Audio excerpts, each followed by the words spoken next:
प्रिय छात्र, आज हम कक्षा 10 की मनोहरे गणित में प्रश्नावली 9A के प्रश्नों का हल समझेंगे। प्रश्नावली 9A जो है ये आपकी त्रिकोणमिति के कुछ अनुप्रयोग जो आपका चैप्टर है उस पे आधारित है। प्रश्नावली 9A, तो आज हम इस प्रश्नावली के प्रश्नों का हल समझेंगे। तो चलिए प्रश्न 1 देखते हैं कि प्रश्न 1 किस प्रकार से दे रखा है। प्रश्न 1 कहता है भूमि के एक बिंदु से जो मीनार के पाद बिंदु से 30 मीटर की दूरी पर है, मीनार के शिखर का उन्नयन कोण 30 अंश है, मीनार की ऊंचाई ज्ञात कीजिए। तो यहां पे देखिएगा हमारे पास एक मीनार है, ये आपकी मीनार हो गई। ठीक है, हमें इस सवाल में मीनार की ऊंचाई निकालना है, तो मीनार की ऊंचाई को हमने h कह दिया।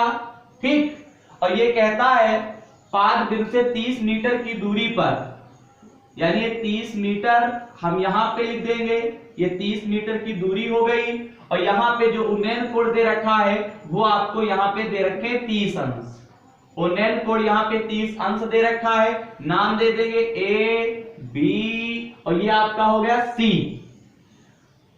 ठीक है, यहाँ पे मैंने डायग्राम बना के रखा हुआ है, आपको मैंने बेसिक में भी पढ़ाया हुआ है, आप बेसिक देखिएगा तब आप समझ पाएंगे। बाकी हम समझाने का पूरा प्रयास कर रहे हैं। यहाँ पे देखिएगा एक मीनार है यानी BC, जो कि सवाल में कह रहा था हमें मीनार की ऊंचाई निकालना है यानी h निकालना है, और 30 मीटर की दूरी पर। जब भी सवाल में दूरी कहता है तो आधार में हम मानते हैं, यानी क्षैतिज जो चीज होती है, ये क्षैतिज रेखा जो है उसको हम 30 कहेंगे। ठीक है, जब भी सवाल में दूरी कहे तो आप क्षैतिज को ही आप 30 मानेंगे। ठीक है, जब भी दूरी कहे आपको आधार को मान लेना है। ठीक है, हमें ऊंचाई निकालना है। उन्नयन कोण आपका सदैव नीचे होता है, अवनमन कोण आपका ऊपर होता है।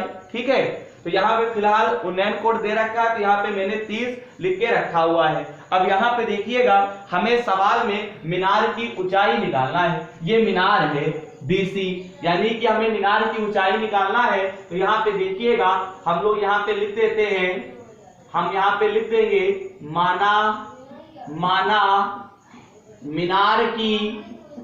माना मीनार की ऊंचाई, यानी कहने का मतलब ये है माना मीनार की जो ऊंचाई है वो यहाँ पे क्या है BC, क्या है BC बराबर h हमने माना हुआ है। BC बराबर हमने h जो है वो क्या है माना हुआ है। ठीक है, तो यहाँ पे हमें इसका मान क्या करना है, निकालना है। यानी माना मीनार की ऊंचाई, ब्रैकेट में मैंने लिखा हुआ BC बराबर h बराबर क्वेश्चन मार्क, हमें h का मान निकालना है। अब हम लोग कैसे निकालते हैं वो देखिएगा। तो यहाँ पे देखिएगा, यहाँ पे एक हम त्रिभुज ले लेते हैं। तो यहाँ पे त्रिभुज आपका है ABC। ठीक है, यहाँ पे आप कोई भी नाम लिख सकते हो, ABC लिख सकते हो, ACD लिख सकते हो, आपको ABC के दायरे में ही रहना है। त्रिभुज ABC में तो यहाँ पे देखिएगा आपको ये आपका जो समकोण त्रिभुज है तो ये आपका लंब हो गया, ये आपका आधार हो गया, यानी कि हमें लंब और आधार पता है। तो इसका मतलब फार्मूला कौन सा लगेगा, tan का लगेगा कि नहीं लगेगा। मैंने आपको बताया भी था ज्यादा से ज्यादा जो है फार्मूले tan के लगाए जाते हैं। यहाँ पे हमें लंब और आधार पता है, यानी BC और AB पता है, लंब और जब आधार पता है तो आप tan का फार्मूला लगाओगे। आप चित्र से समझ जाओ कि जब हमें लंब और आधार पता है तो हम tan का ही तो फार्मूला लगाएंगे। तो यहाँ पे देखिएगा tan थीटा बराबर हम सूत्र लिखेंगे लंब बटे आधार। तो लंब आपका कितना दे रखा है BC, लंब कितना है BC, आधार कितना है आपका AB है। इतना करने के बाद यहाँ पे कोण कितने अंश दे रखा है 30 अंश। तो यहाँ पे देखिएगा थीटा के स्थान पे आप 30 अंश लिख देंगे, BC के स्थान पे आप क्या लिखेंगे h लिखेंगे, और AB के स्थान पे आप क्या लिखेंगे 30 लिखेंगे। अब यहाँ पे देखिएगा tan 30 का आपको मान पता होना चाहिए। तो tan 30 का जो मान होता है वो कितना होता है, tan 30 का जो मान होता है वो आपका होता है 1/√3 होता है। कितना होता है 1/√3 होता है। यहाँ पे लिख देते हैं tan 30 का जो मान है वो आपका होता है 1/√3 होता है। तो यहाँ पे हम लोग क्या करेंगे, 1/√3 लिख देंगे और यहाँ पे आप यहाँ पे 30 कर दोगे। अब यहाँ पे आप कैंची गुणा कर दीजिए। तो यहाँ पे देखिएगा कैंची गुणा जब आप करेंगे तो केवल 30 को आप ले जाओ बस, यानी 30 की हम गुणा करेंगे 1 से। तो यहाँ पे 30 एकदम आपका कितना हो गया, 30 हो गया। h जहां है वहीं पे रखो, यानी h बराबर आपका 30/√3 हो गया। इतना करने के बाद हम इसमें अपनी तरफ से √3 से गुणा √3 से भाग करेंगे। इसका मतलब ये होता है, वैसे तो आंसर आपका 30/√3 भी सही है, यहाँ पे √3 ऊपर लिखेंगे तो गुणा हो गई और जब नीचे करेंगे तो भाग हो गया। तो यहाँ पे देखिएगा ऐसी स्थिति में हमें आंसर क्या प्राप्त होगा, यानी h बराबर हम लिखेंगे 30 की गुणा हम √3 से करेंगे तो आपका 30√3 हो गया। फिर यहाँ पे बटे में आ जाइए, √3 की गुणा √3 से करेंगे तो केवल आपका 3 होगा। अब यहाँ पे क्या करेंगे, 3 एकम 3, 3 धाम आपका 30 हो गया, यानी h बराबर हमारा आंसर जो होगा आ जाएगा 10√3। यहाँ पे h का जो मान है वो कितना आ गया, 10√3 आ गया। यहाँ पे आप मीटर लिख देंगे, ठीक है। तो यहाँ पे हमें मीनार की ऊंचाई निकालनी थी, तो मीनार की ऊंचाई कितनी आई है, 10√3 हमें प्राप्त हुआ है। यानी जो मीनार की ऊंचाई जो हमने माना था, यानी BC और h, यानी BC बराबर हमने h माना था, तो हमें h का मान कितना प्राप्त हुआ है, यहाँ पे 10√3 हमें मीटर प्राप्त हुआ है, ठीक है। इस प्रकार से सवाल नंबर 1 का हल कंप्लीट हुआ। अब हम लोग सवाल नंबर 2 का हल समझेंगे। चलिए सवाल नंबर 2 देखते हैं किस प्रकार से दे रखा है और उसका हल हम लोग समझते हैं। चलिए सवाल नंबर 2 देखते हैं। सवाल नंबर 2 ये परीक्षा के लिए इंपॉर्टेंट है, अक्सर पेपर में ये पूछा जाता है। तो चलिए सवाल नंबर 2 देखते हैं, इसे किस प्रकार से हमें हल करना है। यहाँ पे कहता है आंधी आने से एक पेड़ टूट जाता है और टूटा हुआ भाग इस तरह मुड़ जाता है कि पेड़ का शिखर जो है जमीन को छूने लगता है। बात को समझिएगा, यानी कि एक पेड़ है हमारे पास और ये एक जमीन है, ये पेड़ है और ये जमीन है। और यहाँ पे देखिएगा, अब मालूम क्या हुआ, यहाँ पे आंधी आई और पेड़ टूट गया। तो जो पेड़ टूटा है ये वाला, यानी कि पेड़ यहाँ से लेकर यहाँ तक आपका लगा हुआ था, तो पेड़ क्या हुआ, मतलब टूटा तो मुड़ गया, तो मुड़ा यहाँ से। तो ये मुड़ेगा, यानी ये इतना पार्ट जब मुड़ेगा तो ये क्या होगा, इसको छूने लगेगा कि नहीं छूने लगेगा। यानी कहने का मतलब ये है कि अगर हम आपसे कहें यानी कि ये तो आपका पेड़ है, ये आपका पेड़ है, आंधी आई और फिर क्या हुआ, पेड़ टूट गया, तो पेड़ अलग नहीं हुआ, यानी कि मतलब कि एक कहीं भी बिंदु से वो मुड़ गया, ठीक है। तो यहाँ पे देखिएगा बिंदु यहाँ से ये इतना भाग जब मुड़ेगा तो ये क्या करेगा, जमीन को छूने लगेगा। यानी कहने का मतलब ये है, ये इसने क्या किया, जमीन को इसने छू लिया, ये वाला पार्ट जमीन को छू लिया है। यानी इतना भाग जो है वो जमीन को जब छू लिया तो मतलब यही एक प्रकार का हमें त्रिभुज प्राप्त हो गया। मेरी बात को आप समझिए, यानी कि एक पेड़ लगा हुआ था, आंधी आई, पेड़ क्या हुआ, झुक गया एक बिंदु से, और झुकने पर जो इतना वाला भाग है वो क्या हुआ, इसको छूने लगा, ठीक है। जब छू लिया तो यहाँ पे एक कौन सा त्रिभुज बना, एक समकोण त्रिभुज बन गया, जिसका नाम दे देते हैं ABC और D।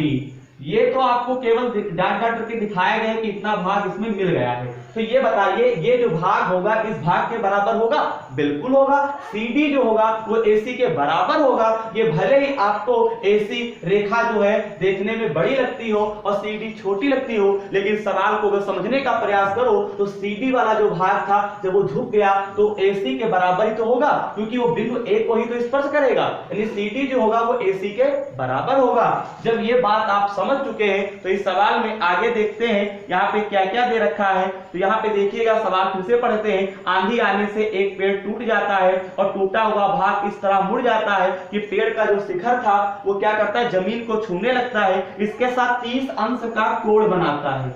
कितने अंश का कोण बनाता है, 30 अंश का कोण बनाता है। पेड़ के पाद बिंदु की दूरी जहां पेड़ के शिखर को जमीन को छूता है 8 मीटर है, यानी कि जहां पे छूता है तो उसकी जो दूरी है वो आपकी 8 मीटर है। दूरी कितनी है, 8 मीटर है। दूरी कितनी है 8 मीटर है। पेड़ की ऊंचाई ज्ञात कीजिए, यानी कि हमें ऊंचाई निकालना है, यानी पेड़ की ऊंचाई का मतलब है ये डीबी, यानी कि हमें पेड़ की ऊंचाई निकालना है, यानी हमें डीबी निकालना है। यहाँ पे जो डीबी है यानी हमें डीबी निकालना है। तो यहाँ पे देखिएगा ये पूरा आपका पेड़ है, तो यहाँ पे लिख देते हैं, यहाँ पे माना पेड़ की ऊंचाई, माना पेड़ की ऊंचाई, माना पेड़ की ऊंचाई जो है वो डीबी है, चाहे डीडी लिखो, डीबी बराबर क्वेश्चन मार्क। माना पेड़ की जो ऊंचाई है वो डीबी है और जिसे हमें क्या करना है निकालना है, यानी डीबी बराबर क्वेश्चन मार्क। हमसे कहता है पेड़ की ऊंचाई ज्ञात कीजिए, तो माना पेड़ की ऊंचाई DB equal to question mark. अब आगे देखिएगा, यहाँ पे हम लोग क्या करेंगे, सबसे पहले एक त्रिभुज लेंगे ए बी सी। अच्छा बात ये भी है, हम डीबी तभी निकाल सकते हैं, यानी डीबी यानी पेड़ की टोटल ऊंचाई हम तभी निकाल सकते हैं जब हमको सीडी और बीसी पता हो, यानी इस वाले भाग का मान और इस वाले भाग का मान पता होगा और फिर उन दोनों को जोड़ देंगे तो हमें आंसर प्राप्त हो जाएगा। तो इसके लिए क्या करोगे मालूम है, यहाँ पे एक त्रिभुज ले लेते हैं। त्रिभुज कौन सा लोगे, ए बी सी में ये त्रिभुज ले लिया। तो यहाँ पे देखिएगा हम सूत्र लगाएंगे tan थीटा बराबर, क्योंकि यहाँ पे पहले हम ये वाला भाग निकालेंगे, यानी BC पहले निकालेंगे। तो यहाँ पे BC और यहाँ पे AB, यानी त्रिभुज ABC है, तो BC और AB हमें फिलहाल पता है। तो यहाँ पे कौन सा फार्मूला लगेगा, tan का लगेगा, क्योंकि लंब हो गया आधार हो गया, तो लंब बटे आधार फार्मूला होता है। तो BC बटे हम क्या लिखेंगे, AB लिखेंगे कि नहीं लिखेंगे, बिल्कुल लिखेंगे। यहाँ पे कोण कितने अंश का है, 30 अंश का है, तो यहाँ पे आपका 30 अंश हो गया। BC तो हमें पता नहीं है, ठीक है, तो BC को आप BCA लिखो, हमें BC का मान निकालना है तो BC को BCA लिखो ना। और यहाँ पे AB के स्थान पे आप कितना लिखोगे, 8 लिखोगे। tan 30 का मान मैंने आपको अभी जस्ट बताया था, एक बार हम फिर से बता देते हैं। तो tan 30 का मान आपका कितना हो जाएगा, यहाँ पे आपका 1/√3 हो जाएगा। तो यहाँ पे हम 1/√3 लिखेंगे और बराबर का निशान लगाने के बाद BC बटे 8 हो गया।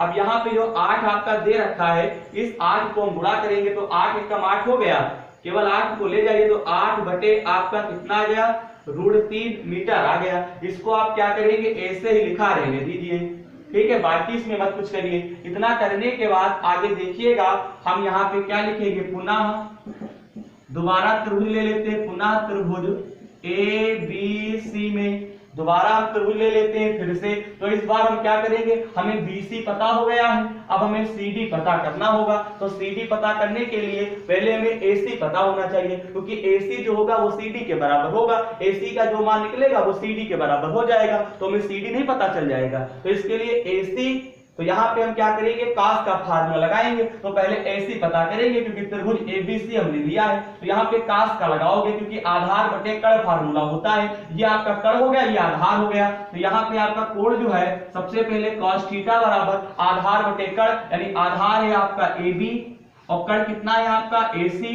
तो यहाँ पे कोण कितने अंश का है, 30 अंश का है, तो यहाँ पे आप 30 लिखोगे। AB का मान कितना है आपका, यहाँ पे 8 दे रखे हैं, AB का मान कितना है आपका, यहाँ पे 8 दे रखे हैं। और यहाँ पे देखिएगा AC का मान तो आपको ज्ञात ही करना है। अब आइए आगे हल करते हैं। यहाँ पे cos 30 का मान आपका कितना होता है, √3/2 होता है, ठीक है, यहाँ पे लिख दीजिए, यानी cos 30 का जो मान होता है वो आपका √3/2 होता है। cos 30 का मान जो आपका होता है वो आपका √3/2 होता है। तो यहाँ पे मैंने लिख दिया हुआ है। तो यहाँ पे cos 30 है, तो cos 30 के स्थान पे क्या लिखोगे, √3/2 हो गया और बराबर में क्या लिखोगे, यहाँ पे आपका क्या है, बराबर में 8/AC है।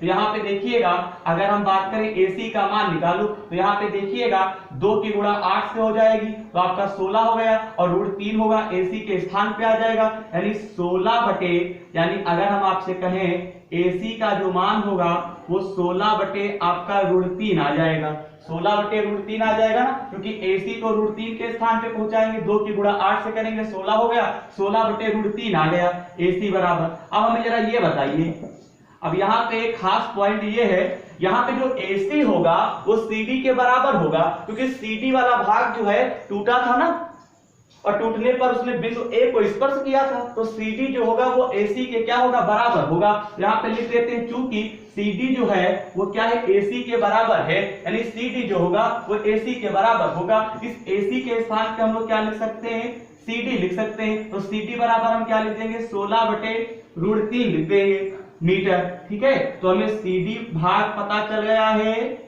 और हमें कौन सा भाग पता चल गया है, BC भाग पता चल गया है। अब हम लोग पेड़ की ऊंचाई आसानी से निकाल सकते हैं। अब देखिएगा आगे हम लोग क्या करेंगे, यहाँ पे पेड़ की ऊंचाई हम लोग आसानी से निकालेंगे। तो यहाँ पे लिखेंगे नई लाइन से उसी के आगे यहाँ पे जो dB है, तो dB बराबर हम क्या लिख सकते हैं, यहाँ पे dB बराबर लिख सकते हैं यानी DC, चाहे DC लिखो चाहे CD लिखो, तो CD प्लस यहाँ पे हम लोग क्या लिखेंगे, BC लिखेंगे, क्योंकि CD निकाला है तो CD है लिखो, DC ना लिखो। और dB बराबर हम क्या लिखेंगे, CD प्लस BC, यानी जो dB आपका भाग होगा, ठीक है, वो शेष इन दोनों भागों के योग के बराबर है, यानी CD और BC के बराबर है। तो यहाँ पे हम लोग क्या लिखेंगे, dB बराबर CD के स्थान पे आप 16/√3 लिखोगे और BC के स्थान पे आपको क्या लिखना होगा, 8/√3 लिखना होगा, 8/√3 लिखना होगा। अब हम क्या करेंगे, इसे हल करेंगे।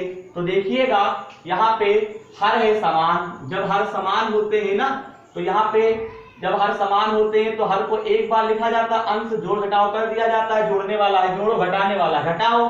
तो 16 और 8 कितने होते हैं, 24 होते हैं। बटे में क्या लिख देंगे, √3 लिख देंगे, क्योंकि √3 एक बार लिखा जाएगा, क्योंकि हर में हर है क्या, समान। यहाँ पे अपनी तरफ से √3 से गुणा और √3 से क्या करेंगे, भाग करेंगे। तो यहाँ पे देखिएगा dB बराबर 24 की गुणा आप √3 से करोगे तो 24√3 हो गया, √3 की गुणा √3 से करोगे तो केवल 3 होगा, 3 एकम 3, 3 8 कितना होता है, 24 होता है। यहाँ पे √3 की गुणा √3 से करोगे तो केवल 3 बचेगा। ठीक है, तो यहाँ पे आपका जो dB बराबर आएगा वो हमें कितना प्राप्त होगा, 8√3 मीटर प्राप्त होगा। इस प्रकार से जो पेड़ की ऊंचाई थी, यानी कहने का मतलब ये है, यहाँ पे लिख सकते हैं, अतः पेड़ की ऊंचाई हमें सवाल में ज्ञात करना था और पेड़ की ऊंचाई को हमने क्या माना था, dB माना था। तो dB बराबर कितना आ गया, 8√3 मीटर आएगा, यानी पेड़ की ऊंचाई टोटल जो होगी वो 8√3 मीटर होगी। इस प्रकार से सवाल नंबर 2 का हल कंप्लीट हुआ। अब हम लोग सवाल नंबर 3 का हल समझेंगे। चलिए सवाल नंबर 3 देखते हैं किस प्रकार से हल करना है। सवाल नंबर 3 में कहता है आपका क्या क्या दे रखा है, एक मकान से आपका ये दे रखे हैं, यानी क्या दे रखे हैं, एक मकान के आधार से एक मीनार, यानी पहले आपका मकान है और उसके आधार से जो है एक मीनार है। ठीक है, उसके बाद देखिएगा एक मकान के आधार से एक मीनार के शीर्ष के उन्नयन कोण की माप 60 अंश है। मकान के शीर्ष से उसी मीनार के शीर्ष का उन्नयन कोण 45 अंश है, यानी कि जो है यहाँ पे 2 कोण दे रखे हैं, मीनार के शीर्ष के उन्नयन कोण की माप 60 अंश है और यहाँ पे मकान के शीर्ष से जो उसी मीनार के शीर्ष का कोण 45 अंश है। मकान तथा मीनार के बीच की दूरी 20 मीटर है। मकान तथा मीनार की ऊंचाई ज्ञात करो। तो देखिएगा यहाँ पे हम लोग क्या करेंगे, यानी कि सबसे पहले एक मकान बनाते हैं। ये हमारे पास एक मकान है, ठीक है, और जब मकान बना दिए तो यहाँ पे भी एक मीनार है। इस प्रकार से मैंने बनाया हुआ है। अब यहाँ पे देखिएगा, यहाँ पे जो पहला वाला कोण है वो 60 अंश का है, बड़ा है ना वो, तो ये एंगल बड़ा होगा नहीं बड़ा होगा, तो यहाँ पे हम लोग क्या करेंगे 60 अंश लिख देंगे और दूसरा वाला कोण जो दे रखा है वो 45 अंश है। ठीक है, बनाते मीनार के शिखर से 45 और 60 अंश के कोण है। और फिर कहता है जो मकान और मीनार है इनके बीच की दूरी जो है वो कितनी दे रखी है, 20 मीटर दे रखी है। तो यहाँ पे आप क्या करेंगे 20 मीटर लिख देंगे, ये टोटल आपका 20 मीटर होगा। जब ये 20 है तो ये भी आपका 20 होगा। ठीक है, अब यहाँ पे नाम दे देंगे ABCD। हमसे कहता है जो मकान है, यानी ये आपका क्या है मकान, ये आपका जो है वो आपका मकान है, ठीक। और ये टोटल आपकी क्या है, मीनार है, ठीक है। तो हमसे कहता है जो मकान है, यानी जब मकान है तो ये आपका हमने मान लिया x मीटर जो है ये ऊंचा है मकान। मकान की जो ऊंचाई है वो कितनी है, x मीटर है, ठीक है। फिर केवल x से लिख दो, ठीक है। ये आपका, और हमसे कहता मीनार जो है उसकी जो ऊंचाई है हमें ज्ञात करना है। इसे हमने क्या कह दिया, कैपिटल H कह दिया। यहाँ पे इसे हमने क्या मान लिया, कैपिटल H स्मॉल h मान लिया। चाहे कैपिटल H मानो चाहे स्मॉल h मानो, जो मानोगे वही लिखोगे। तो यहाँ पे देखिएगा dB आपकी क्या है, मीनार है, ठीक है। यहाँ पे जो dB है वो आपकी क्या है, मीनार है, और ये आपका क्या है, मकान है। तो यहाँ पे चाहो तो आप लिख सकते हो, लिखने का मतलब ये है आप यहाँ पे लिख सकते हो मीनार, ठीक। ये टोटल आपका मीनार है dB, और ये क्या है, इतना आपका मकान है। अब आगे देखिएगा, यहाँ पे जब इसे हल करेंगे तो यहाँ पे पहले मान लेते हैं, यहाँ पे लिखेंगे मकान की ऊंचाई, माना मकान की ऊंचाई, मकान की ऊंचाई, मकान की जो ऊंचाई है वो आपकी कितनी है, BC। BC को हमने क्या माना है, x, जिसको हमें क्या करना है, ज्ञात करना है। इसी प्रकार से मीनार की ऊंचाई, मीनार की ऊंचाई जो है, मीनार की ऊंचाई, इसको हमने क्या माना है, मीनार आपका टोटल आपका कितना है, dB है, ठीक है। यानी कि हमें h का मान निकालना है। तो यहां पे अगर हम बात करें, यानी कि हमें h का मान निकालना है, तो यहां पे अगर हम बात करते हैं तो आपको यहां पे क्या करना होगा, मीनार की ऊंचाई, तो यहां पे मीनार की ऊंचाई को हम यहां पे क्या कहने वाले हैं, यानी यहां पे हम लोग कह देंगे dB। क्या कहेंगे, dB कहेंगे। यानी टोटल हमें क्या देकर, dB दे रखा है, और dB बराबर हमने क्या माना है, h माना है। इसको भी हमें क्या करना है, ज्ञात करना है। तो ये तो हमने मान लिया। अब यहाँ पे हम इसको हल कैसे करेंगे, तो यहाँ पे एक त्रिभुज ले लेते हैं, चाहे जो भी त्रिभुज लो, ABCD, और यहाँ पे नाम दो E। यहाँ पे कोई भी त्रिभुज पहले ले सकते हो, तो पहले त्रिभुज मान लेते हैं, हम छोटा त्रिभुज ले लेते हैं। यानी कहने का मतलब ये है, हम त्रिभुज DEC में ये त्रिभुज ले लेते हैं, DEC में। तो यहाँ पे देखिएगा हमें क्या क्या पता है, यानी कि BC आपका लंब हो गया, आधार 20 हो गया, लेकिन लंब हमें पता नहीं है। तो टोटल जब ये h है और इतना x है, और DC अगर निकालना चाहे तो DC हमें कितना प्राप्त होगा, यानी DC की अगर हम बात करें तो यहाँ पे हमें कितना प्राप्त होगा, h माइनस x प्राप्त होगा। यानी कि अगर हम बात करें तो यहाँ पे हम लिख सकते हैं, यानी h माइनस x कह सकते हैं। क्यों कह सकते हैं ना, ये आपका यहाँ पे जो DC होगा या CD होगा वो कितना होगा, h माइनस x होगा। कैसे, जब टोटल आपका h है और BC आपको x दे रखे हैं, तो अगर CD की अगर बात करें तो यहाँ पे हम बड़े वाले में से टोटल में से x को माइनस करेंगे तो h माइनस x होगा कि नहीं होगा, मेरी बात आप समझ रहे होंगे। तो यहाँ पे फिलहाल tan थीटा हम लगाएंगे DEC में, तो यहाँ पे tan थीटा बराबर आपका फार्मूला होता है लंब बटे आधार। तो यहाँ पे लंब कितना आपको दे रखे हैं, DC, लंब आपका DC है, आधार आपका EC है। क्यों, क्योंकि DEC है ना, तो इसी त्रिभुज की तो बात करोगे। अब यहाँ पे कोण आपका कितने अंश का है, 45 अंश का है, तो यहाँ पे लिखेंगे 45 अंश हो गया। DC का मान यहाँ पे कितना दे रखे हैं, h माइनस x हो गया। EC का मान कितना है, 20 है। tan 45 अंश का मान कितना होता है आपका, 1 होता है।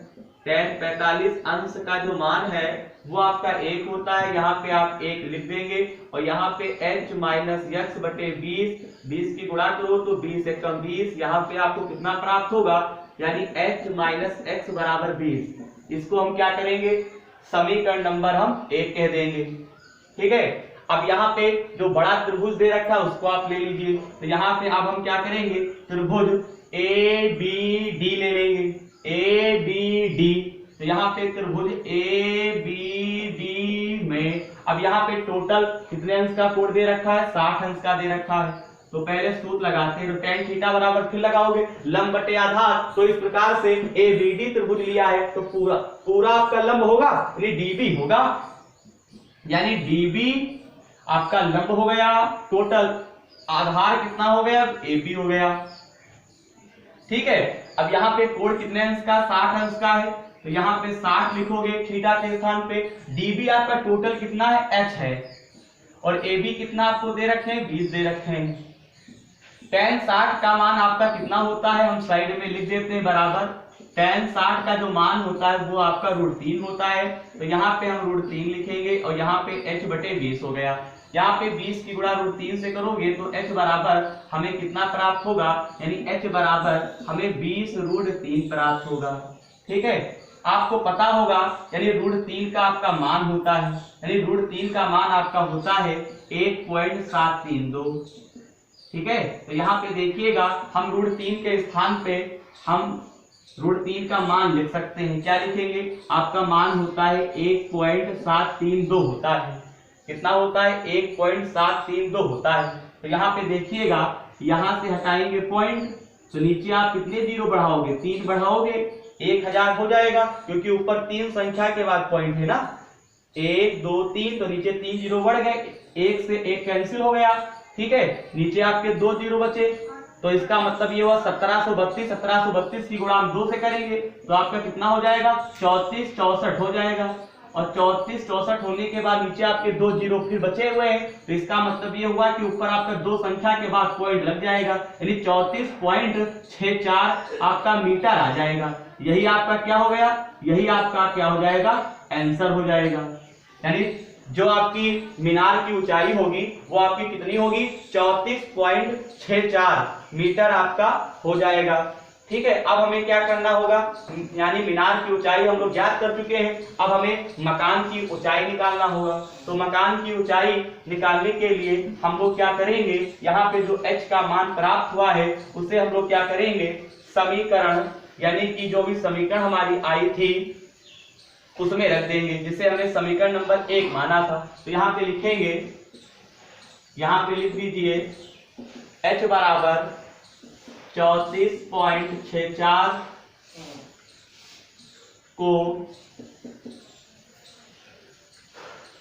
समीकरण 1 में क्या करने पर, रखने पर, यानी कि H बराबर 34.64 समीकरण 1 में, तो समीकरण 1 में रखने पर, तो समीकरण 1 हमारी थी H माइनस x बराबर 1। तो यहाँ पे देखिएगा H है, यहाँ पे अगर हम बात करें यानी कि यहाँ पे सॉरी 20 था, बराबर में आपका क्या था 20 था। ठीक है, तो यहाँ पे देखिएगा समीकरण 1 हमारी थी H माइनस x बराबर 20, तो H के स्थान पे कितना लिखोगे 34.64 माइनस का x बराबर का 20। इस 20 को 34.64 की तरफ ले आओगे तो आपका माइनस का हो गया, x को उधर ले जाओगे प्लस का हो गया। 34 यहाँ पे 64 में से 20 को जब घटाओगे तो आपका सिंपल सा है 17 पॉइंट, यहाँ पे आपका 64 बचेगा। कितना बचेगा 17.64 बचेगा कि नहीं बचेगा, बिल्कुल बचेगा। घटा के देख लीजिए 34.64 यहाँ पे 20.00 4 6 4 3 में से 2 गया, कितना बचेगा, यानी कि आपका 1 बचेगा, यानी कहने का मतलब है 14.64 बचेगा। सॉरी यहाँ पे गलती हो गई हमसे, यानी कहने का मतलब ये है 14.64 आपका मीटर आ जाएगा। तो इस प्रकार से यहाँ पे देखिएगा हम यहाँ पे क्या लिखेंगे, वो देखिए यहाँ पे लिखेंगे अतः मीनार की ऊंचाई जो है वो हमें कितनी प्राप्त हुई है, मीनार की जो ऊंचाई हमें प्राप्त हुई है वो हमें 34 यहाँ पे 64 मीटर प्राप्त हुआ है। ठीक है, 34.64 मीटर या 34.64 मीटर। और यहाँ पे जो मकान की ऊंचाई है, मकान की ऊंचाई वो हमें यहाँ पे कितनी प्राप्त हुई है 14.64 मीटर हमें प्राप्त हुई है। इस प्रकार से सवाल नंबर 3 का भी हल कंप्लीट हुआ। अब हम लोग सवाल नंबर 4 का हल समझेंगे। चलिए सवाल नंबर 4 देखते हैं। सवाल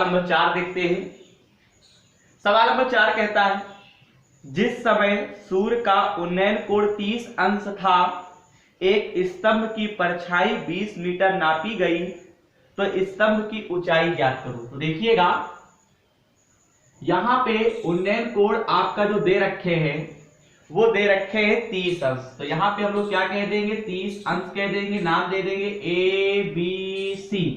और इस सवाल में परछाई 20 मीटर है। स्तंभ, जैसे कि ये स्तंभ है BC, तो इसकी परछाई जो होगी वो नीचे होगी। तो यहाँ पे परछाई जब कह रहा है तो 20 मीटर हम क्या करेंगे, नीचे कह देंगे। फिर हमसे कहता है स्तंभ की ऊंचाई ज्ञात करो, यानी हमें यहाँ पे H निकालना है। ये आपका क्या है, स्तंभ है, ठीक। यहाँ पे ये जो है ये आपका स्तंभ हो गया, ठीक। तो यहाँ पे हमें H निकालना है। तो यहाँ पे अगर हम बात करें H की, तो जब यहाँ पे H निकालोगे तो यहाँ पे हम लोग क्या करेंगे, सबसे पहले लिख लेते हैं, मान लेंगे पहले, यानी कि हमें लिखो माना स्तंभ की ऊंचाई, माना स्तंभ की जो ऊंचाई है वो कितनी है, BC, जिसको हमने क्या मान के रखा हुआ है, H, और जिसे हमें क्या करना है, ज्ञात करना है।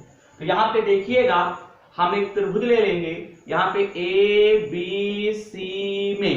तो यहाँ पे आप सूत्र लगाओगे tan थीटा बराबर लंब बटे आधार, क्योंकि यहाँ पे जो लंब है, लंब और आधार दिया है तो tan ही का तो फार्मूला लगेगा, यानी BC आपका लंब है, आधार कितना आपका है, AB है। तो यहाँ पे थीटा के स्थान पे हम लोग क्या लिखेंगे, 30 अंश लिखेंगे, और BC के स्थान पे H लिखेंगे, AB के स्थान पे आप 20 लिखोगे। और थीटा के स्थान पे 30 हो गया, BC के स्थान पे H, क्योंकि H माना है, AB के स्थान पे 20 लिखोगे। और tan 30 का मान बराबर हम बता रहे हैं तो आपका क्या होता है, 1/√3 होता है। तो यहाँ पे हम लोग क्या लिखेंगे, 1/√3 लिखेंगे, और यहाँ पे H बटा आपका 20 हो गया। यहाँ पे क्या करेंगे, 20 की गुणा करेंगे तो H बराबर आपको क्या प्राप्त होगा, 20/√3 मीटर आपको प्राप्त हो जाएगा। यही आपकी क्या होगी, स्तंभ की ऊंचाई आपकी हो जाएगी, ठीक है। यहाँ पे H बराबर 20/√3 मीटर आपका आंसर आ चुका है। आप चाहें तो इसको थोड़ा आगे और हल कर सकते हैं। तो हल करने के लिए आप क्या करोगे, 20/√3 है, इसमें अपनी तरफ से √3 से गुणा और √3 से क्या करोगे, भाग करोगे। ऊपर लिखोगे तो गुणा हो जाएगी और नीचे करोगे तो भाग हो जाएगा। तो यहाँ पे 20 की गुणा √3 से करोगे तो यहाँ पे 20√3 होगा, और यहाँ पे √3 की गुणा √3 से करोगे तो केवल 3 आ जाएगा। तो आप चाहे H का मान ये रखें, चाहे H का मान वो रखें, आपके दोनों आंसर सही है, यानी कि 20/√3 मीटर आया हुआ है, ये भी सही है। अगर आप इसे थोड़ा आगे और हल करते हैं तो H का मान हमें 20√3/3 मीटर प्राप्त हुआ है, ये भी आपका आंसर क्या है, सही है। इस प्रकार से सवाल नंबर 4 का भी हल कंप्लीट हुआ। अब हम लोग सवाल नंबर 5 का हल समझेंगे। सवाल नंबर 5 कहता है, यदि एक मीनार की छाया उसकी लंबाई की √3 गुनी है तो सूर्य का उन्नयन कोण ज्ञात कीजिए। देखिएगा सवाल नंबर जो यहाँ पे 5 है उसका हल समझते हैं। तो यहाँ पे क्या दे रखा है वो देखिए, यहाँ पे दे रखे हैं एक मीनार की छाया उसकी लंबाई की √3 गुनी है। तो यहाँ पे देखिएगा सबसे पहले मीनार बनाओ भैया, मीनार तो हमेशा आप ऐसे ही बनाते हो। एक मीनार है, ठीक, तो मीनार की जो छाया है उसकी लंबाई की √3 गुनी है। तो यहाँ पे हम लोग मान लेते हैं, जब भी इस तरीके का सवाल होगा तो यहाँ पे सवाल में लगता है कि लंबाई का √3 करें, तो यहाँ पे इसका अपोजिट करो, यानी छाया का आप क्या करोगे, यहाँ पे मानेंगे, यानी जो छाया है वो H का क्या है। सबसे पहले तो हमने क्या किया है, यहाँ पे जो दे रखे हैं यानी लंबाई, सॉरी यहाँ पे जो मीनार की जो लंबाई है यानी ये, इसको हमने H मान लिया, मीनार की ऊंचाई को हमने H मान लिया, लंबाई को हमने H मान लिया। तो इसको हमने क्या करा, √3 यानी इसका हमने क्या कर दिया, √3 गुना कर दिया, यानी कि H में हमने क्या किया है, √3 से हमने गुणा कर दिए है। तो यहाँ पे √3H हो जाएगा, अब इतना जब आपका हो गया है, यानी ए बी आपका √3h है और BC को हमने क्या किया, h कह दिया है, यानी कि BC आपको h दे रखे हैं। BC कितना दे रखे हैं, h दे रखे हैं। मीनार की जो लंबाई है वो आपकी h है और छाया जो होती है वो लंबाई की √3 गुनी होती है, यानी कि हम h में √3 से गुणा करेंगे तो √3h हो जाएगा। और यहाँ पे कोण हमसे क्या कहता है, ज्ञात करो, यानी हमें कोण का मान क्या करना है, ज्ञात करना है, यानी उन्नयन कोण हमें प्राप्त करना है। तो इसके लिए देखिएगा यहाँ पे हमें उन्नयन कोण ज्ञात करना है, तो यहाँ पे हम लोग क्या करेंगे, यहाँ पे बिल्कुल सेम सलूशन होगा। तो यहाँ पे आप क्या करोगे, यहाँ पे एक त्रिभुज ले लो, त्रिभुज यहाँ पे लेंगे ABC में, तो यहाँ पे देखिएगा यहाँ पे लंब और आधार पता है, तो tan थीटा बराबर फार्मूला लगाओगे, लंब बटे आधार, लंब आपका BC है, आधार आपका AB है, तो यहाँ पे हम लोग क्या लिखेंगे, tan थीटा लिखेंगे, BC के स्थान पे आप h लिखोगे, AB के स्थान पे आप √3/h लिखोगे, सॉरी h बटे, यानी कि AB के स्थान पे √3h हो गया और ABC के स्थान पे h लिखेंगे, h एकम h कैंसिल कर दोगे, तो यहाँ पे देखिएगा tan थीटा बराबर आपको 1/√3 प्राप्त हुआ।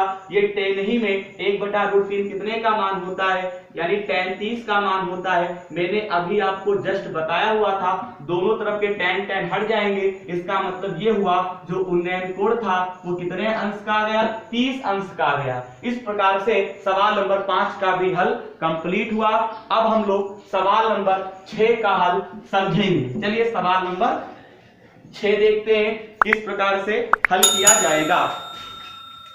सवाल नंबर 6 कहता है, सूर्य के प्रकाश में 45 मीटर ऊंची ऊर्ध्वाधर मीनार की जो छाया है वो 45√3 मीटर की है। सूर्य का उन्नयन कोण ज्ञात कीजिए। हमें सूर्य का उन्नयन कोण ज्ञात करना है। यहाँ पे देखिएगा सवाल नंबर 6, हमें सूर्य का उन्नयन कोण निकालना है। तो यहाँ पे देखिएगा, नाम दे दो ABC, यहाँ पे एक मीनार मैंने बनाया हुआ है। तो यहाँ पे देखिएगा हमसे कहता है सूर्य के प्रकाश में 45 मीटर ऊंची मीनार। ये जो मीनार है वो कितनी ऊंची है, 45 मीटर ऊंची है। 45 मीटर ऊंची आपकी ये मीनार है। और फिर हमसे क्या कहते हैं मालूम, मीनार की जो छाया है वो दे रखे हैं 45√3 दे रखे हैं। तो यहाँ पे हम क्या करेंगे, बटे में, यानी कि यहाँ पे आधार को 45√3 कह देंगे। ठीक है, सूर्य का उन्नयन कोण ज्ञात कीजिए, यानी कि हमें क्या निकालना है, थीटा निकालना है। तो यहाँ पे क्या करेंगे, हम त्रिभुज ले लेंगे, त्रिभुज ABC में। तो यहाँ पे देखिएगा आपका सूत्र होता है tan थीटा बराबर लंब बटे आधार, यानी BC बटे हम लोग क्या करेंगे, AB लिखेंगे। यहाँ पे हमें थीटा का मान निकालना है। तो BC कितना दे रखे हैं सवाल में, 45 दे रखे थे। तो यहाँ पे BC के स्थान पे 45 लिखोगे।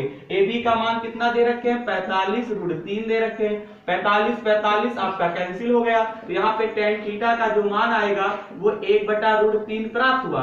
tan ही में कितने का मान होता है, tan ही में ये आपका जो होता है tan 30 का मान होता है। यहाँ पे tan आपके हट जाएंगे। यहाँ पे थीटा का मान कितना आ गया, 30 अंश आ गया, यानी उन्नयन कोण हमें कितना प्राप्त हुआ, 30 अंश प्राप्त हुआ। इस प्रकार से सवाल नंबर 6 का जो हल था वो कंप्लीट हुआ। अब हम लोग क्या करेंगे, सवाल नंबर 7 का हल समझेंगे। चलिए सवाल नंबर 7 देखते हैं किस प्रकार से हल किया जाएगा।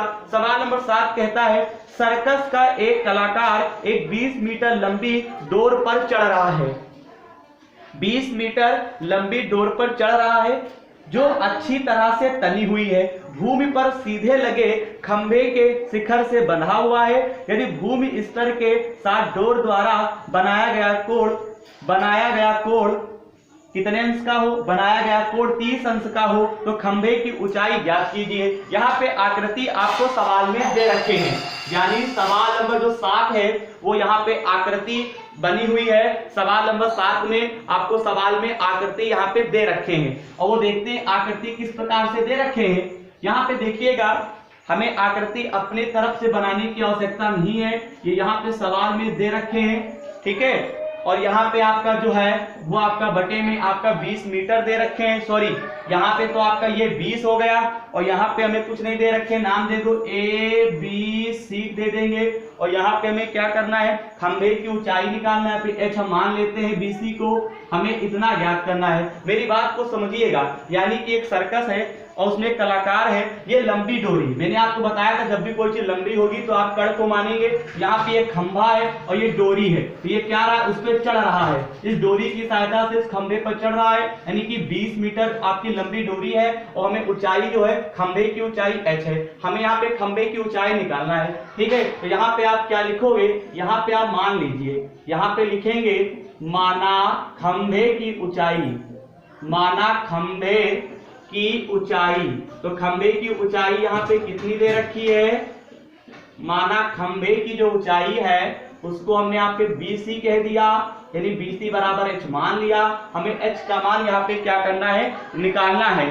तो यहाँ पे देखिएगा, यानी खंभे की हमें ऊंचाई निकालना है, और यहाँ पे जो कोण दे रखे हैं वो कितने अंश का दे रखे हैं, 30 अंश का दे रखे हैं। तो यहाँ पे त्रिभुज लिखेंगे ABC में, तो यहाँ पे कोण आपका 30 अंश का है, तो tan थीटा बराबर आप सूत्र लिखोगे लंब बटे आधार, यहाँ पे लंब है आपका BC, सॉरी ये तो फार्मूला आप लगा ही नहीं सकते हो, क्योंकि यहाँ पे देखिएगा साइन का फार्मूला लगाया जाएगा, क्योंकि यहाँ पे लंब पता है और कड़ पता है, आधार तो पता नहीं है। हमें लंब और कड़ अगर पता है तो साइन थीटा का ही तो फार्मूला लगाओगे, क्योंकि साइन थीटा का ही फार्मूला होता है। ठीक है, चाहे तो यहाँ पे क्या करेंगे, साइन थीटा का फार्मूला हम लगाएंगे। साइन थीटा बराबर क्यों लगाएंगे, क्योंकि चित्र में हमें लंब और कड़ पता है, लंब आपका कितना है BC और यहाँ पे कड़ कितना है AC है। ठीक है, आपको मैंने बेसिक कॉन्सेप्ट में आपको मैंने समझाया हुआ, आप पिछली वीडियो देखिएगा तब आपको ये अच्छा समझ में आएगा। साइन थीटा बराबर BC बटे यहाँ पे क्या हो गया, AC हो गया, लंब बटे कड़ फार्मूला होता है। यहाँ पे कोण आपको 30 अंश दे रखे हैं, तो यहाँ पे आप साइन 30 लिखेंगे। BC का मान यहाँ पे कितना दे रखे हैं h, AC का मान यहाँ पे 20 दे रखे हैं। साइन 30 का जो मान होता है वो आपका कितना होता है, 1/2 होता है। ठीक है, साइन 30 का मान आपका 1/2 होता है, यहाँ पे तो 1/2 लिखेंगे, यहाँ पे 20 आप कर दोगे, तो यहाँ पे देखिएगा 2 1 कर दो, 2 धाम 20, तो यहाँ पे डायरेक्ट हम लिख सकते हैं h बराबर आपका 10 मीटर आ जाएगा। यानी जो खंभे की जो ऊंचाई होगी वो 10 मीटर होगी, तो आप लिख सकते हो अतः खंभे की ऊंचाई, खंभे की ऊंचाई जो होगी वो आपकी कितनी होगी, 10 मीटर होगी। यहाँ पे लिख दीजिए खंभे की ऊंचाई जो है यहाँ पे कितनी है, 10 मीटर होगी। यही आपका क्या हो जाएगा, आंसर हो जाएगा। हमें खंभे की ऊंचाई पता करनी थी, तो खंभे की ऊंचाई हमें कितनी प्राप्त हुई है, 10 मीटर हमें प्राप्त हुआ है। इस प्रकार से सवाल नंबर 7 का भी हल कंप्लीट हुआ। इस प्रश्नावली में अब जो आगे के प्रश्न है उनका हल हम आपको अगली वीडियो में समझाएंगे। धन्यवाद।